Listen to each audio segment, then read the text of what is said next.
Okay, hello guys. Good afternoon, everybody. How are you today? How was your day? Ariana, how are you? Are you okay? Yep. Okay, thank you for being here in the class. I would like please to Anna to turn on your camera and Maria also, please. All right, so I have one thing to show you to you. And I think that you must have heard, well, before we start with that, I just want to present myself.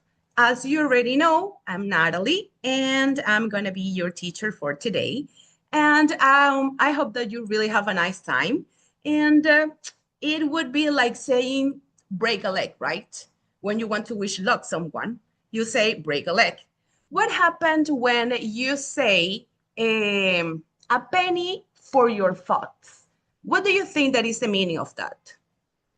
A penny for your thoughts. Have you heard it?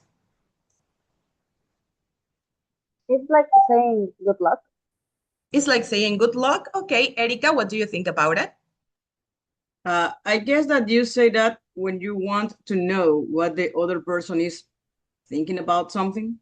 Aha, yes. Okay, today I want to start with one that is pretty fun and probably you have heard it, so please listen to it carefully.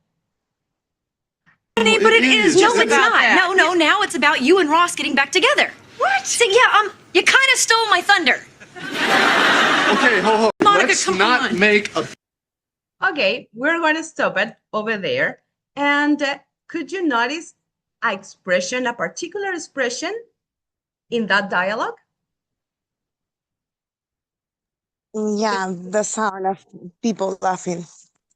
Besides the people laughing, were you able to identify parts of the dialogue? And a specific expression that they used and was named 3 times. Please, Erika, could you tell me? Steal the thunder. To steal the thunder. Yes, that's right. And she used it 3 times in different parts of the video. And what do you think that does it mean? What is the meaning of steal the thunder? The thunder is like a noisy sound. Mm-hmm. What happens when a thunder happens? Everyone got scared. Everyone is able to hear it, right? And we can see it sometimes. Yeah. So it means that it's a particular situation that happens and it just changed the spotlight to another different person. In this case, Monica is her wedding day and she is like trying to figure out, she wants to be the person that everybody is aware of, but the couple is taking that attention from her, right? So they are stealing her thunder, all right? So in this case, we are going to start talking about the idioms. The idioms are expressions that we can use, and we use it not only in speaking, but also in the written language that is going to help us to sound a little bit more native when we are talking, and we have it in all the different languages, all right? So over here, I would like you to go to a Padlet because you are going to guess the meaning of some items that I have for you, okay? So I'm going to share with you the link. Please go to it and I'm going to be able to see your participation live. Over here, I don't know if you can still see my screen. Yes, you are. Okay, so over here, I have 4 different items. I have read someone the riot act, to have a chip on your shoulder, to bury the hatchet, and to be caught red-handed. I have 4 different items, and I want you to add your comment to see what is the meaning of that particular item. What do you think about it, okay? So for this activity, I'm going to give you 3 minutes to do it. All right, so I'm going to put the timer. I'm going to set the timer over here so you are able to see it and I'm able to control your time, okay? Is it clear, the instruction of what you are going to do right now? Emilia, could you please? Yes. Ariane, is it clear? Yes. Emilia, perfect. Lily, Nidia, yes. Clear? Okay, so please, I'm going to set the timer and start working on it. Okay, I see Emilia put it to stop doing something when we're talking about read someone the riot act. Perfect. Over here, Fancy Ducky Dog says, con las manos en la masa. Yes, that is what we use in our first language. That's right. Okay, fregarse uno mismo. To make peace with someone. Yes, that's right. To make peace with someone. Okay. And over here, to be upset, to keep feeling angry. Yes, could be. I like it. Be mad with someone or something. Yes. To be ashamed. Yes, could be to be ashamed.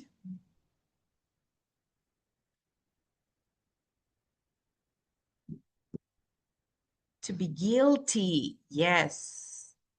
All right, we still have 10 seconds to continue over here.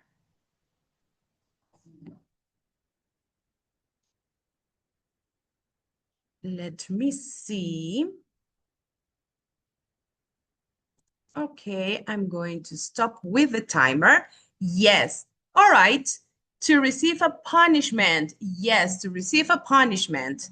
That's right. Okay, so I like to see everyone's comments over here. They are pretty the thing that I thought that you were going to put in each one on this. Okay, so once that you set this, perhaps what helps you out to identify the meaning of each one? Were the pictures helpful? Ariana? The picture's helpful. Okay, the pictures helps a little bit. Okay, what else helped you out? In a specific case, the number 4, to be caught red-handed. What helped you out? To be guilty, to say that. The police officer, the man with the red hands and the painting. Uh-huh, yes. All right, so we're going to move over here once that you said it. And I have one question.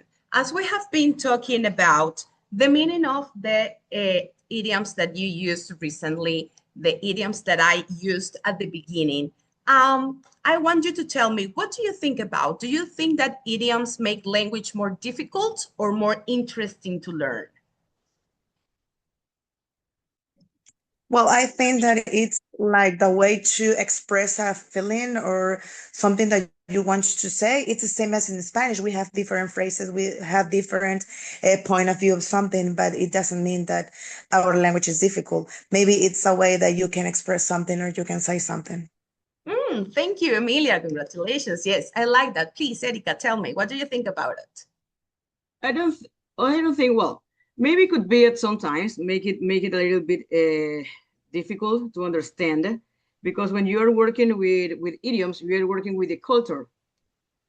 Okay? Yes. From where that language comes.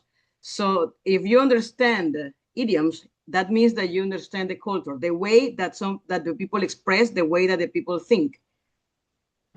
Yes, that's a good addition. Yes, that's right. I like that part. When we talk about idioms, we talk about culture. It doesn't matter what country it is. It doesn't matter what is the language. Every part of the world has their own idioms. And as we have ours, they also have theirs. All right. So over here, once that you participate and talked, I want you to tell me, to read someone the riot act, once that you said and you told me what you think about it, over here we're going to talk and to select, to choose the exactly correct meaning of each one of the idioms that we just used. So when we're talking about to read someone the riot act, it would be to give a stern warning or reprimand, to ignore your feelings, or to betray or blame someone to protect oneself. For me, it's the first one. Yes, that's right, Ariana. It is the first one. To give a stern, a warning, or reprimand. We usually use it when you want to grab some consideration, but because that person did something wrong and you want it to do it again to make it better, all right? The next one, let me see. Okay, over here. Please, Emilia, help me with this one. Could you please read it? Yeah, to have a chip on your shoulder. There are Mhm. three options. Credit to take, I'm sorry, to take credit for someone's idea or achievement, to be angry or hold grudge about something, or to start a conversation in a work situation. What do you think is that? To have a It's the chip, second one. to be angry or hold a grudge about something. Yes, we Yeah, usually yeah. say it. Okay, what do you understand about it, Emilia? Well, it's like when you have something that maybe you can struggle and something that maybe makes you feel disappointed with someone or something. So I guess that it's that. Yes, that's right. Thank you. Perfect. Excellent job. Yes, it is the number two. What about this one? Could you please, Erika, help me out with the reading of it? To be caught red-handed. To be caught red-handed. Mm-hmm. Could you please read me the options and then tell me which one do you think is the correct one? I guess it is the third one. Okay, to be caught in the act of doing something wrong. Yes, that's right. When you says that, it's like we in Spanish say con las manos en la masa. Just exactly in the moment that you did something and someone finds you out, especially when we are kids and we're doing something that we shouldn't be doing, and our mom comes and said, aha, I caught you red-handed. That is the specific example for this one. All right, so yes, it is the third one. And let me move for the next one. This one, who is over here? Okay, so please, Joel, are you there? Yep, Okay, could you please read me the last one? to bury the hatchet. Uh-huh. What do you think is the meaning of it? Um, I think Do you think that is to do something difficult or unpleasant? To make yes, peace and end a conflict, or to go to bed? yeah, the first one. The first one, to bury the hatchet. Ariana, tell me. I think it's the second one to make peace and end the conflict. Yes, exactly. Perfect, Ariana. It is the second one, to make peace and end a conflict.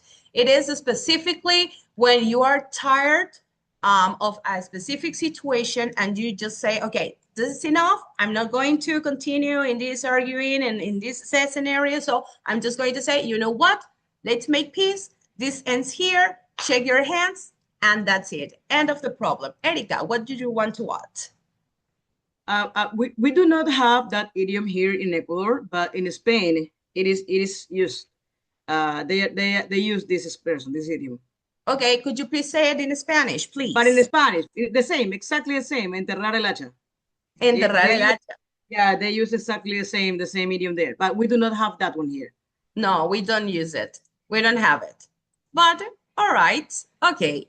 So it seems that it's pretty simple to understand each one of these. And I have some examples for you because after this part, you are going to create a small conversation, 2 3 lines conversation when you can give me a real example using a real context, each one of these idioms, okay?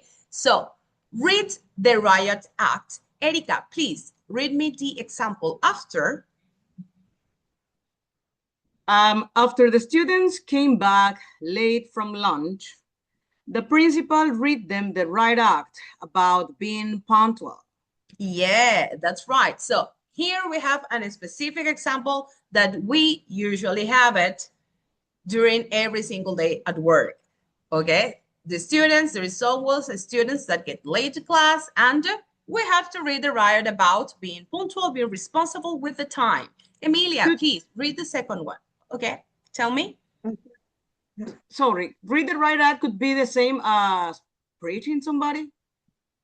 Yes, but in a bad way, because you did something that you shouldn't be doing. Okay, with the bad meaning, okay. Yeah, okay. Emilia, please, the second one. Yeah, for sure. After years of not talking, the brothers decide to bury the hatchet and go on a family trip together. Yeah, that's right. So over here, to bury the hatchet means, as you already said it, to be in peace, to make peace, not be mad. And this is not only the way that we can use it. So you are going to give me small examples, use it in the real context, okay? Please, Joel, read me the third one, to be caught red-handed. Okay, the thief was caught red-handed trying to steal a bike in broad daylight. Thank you very much. One more time, over here, we have a real context scenario. There is a person that is stealing something that is not his, so he was caught red-handed right in that moment, okay? And the last one, to have a chip on your shoulder. He has a chip on his shoulder ever since he was passed over for that promotion, okay? So as we have been talking about over here, he was extremely angry because he couldn't have it, that promotion that he was looking for, and that is a pity for him in this case. Okay, so as I said, you are going to do a per work in this case, and I'm going to send you to the breakout rooms. You are going to create a small conversation, 2 or 3 lines where you use in a real context the idioms that we have just talked about, okay? Which are, do you remember the first one? Which is the first idiom? Who can tell me? The first idiom? Someone recalls it? The red coat. I'm sorry, I forgot it. Okay, don't worry. The first one. I know that the second one is about to bury the hatchet. To bury the hatchet. The first one is about being caught red-handed, right? Yes, the first one is, well, to be caught red-handed is when you did something wrong and they found you out at that precise moment, okay? The second one, we have to have a chip on your shoulder, which is that to be angry, to be mad, because you didn't manage to achieve something, to have something, all right? The next one is to bury the hatchet, as Emilia said it. And the last one, which is the fourth, to read someone the riot act, okay? That is when you, tell me, Emilia. Yeah, I have a question. So in the activity that we will do now, it means that you're going to give us the idiom that we need to create a conversation, or we have to use them, all of them in the conversation. I do not understand that. No, you can use either the ones that you want. I would like you to use, if you are able to use at least 2 of them, it would be great. Otherwise, there is no problem. If you use at least 1, it is perfect, okay? Erika, you are going to do read someone the riot act. Emilia, you are going to use to have a chip on your shoulder. And Joel, you are going to use the to bury the hatchet, okay? So in that order, you will have 2 minutes to do it because you're pretty able to do it in that time. And you are going to start with your time now. Okay, guys, so as you are already ready, who wants to be the first one? Or I choose a victim? Should I? Okay, let me see. Joel, please tell me yours. Okay. After years of rivalry, the two companies finally buried the hatchet. Yeah, perfect. Okay, Erika, tell me yours. Excellent. A friend told me that he saw a picture of a couple during a Coldplay concert that You use the co-place. That day, Okay, that the day, co-place let me answer. finish. That they were caught red-handed. So I guess that his wife and her husband read them the riot act at home. Ah, that's a good one. Perfect. Okay, Emilia, tell me yours. Yeah. Well, I have an example which says Carolina has a chip on her shoulder because um, because her because she's not going to college. Every time when someone talks about her degree or means their degree means at all, she gets just in a defensive way. Okay, that's great. All right, guys, I like it. Perfect. You did an awesome job over here.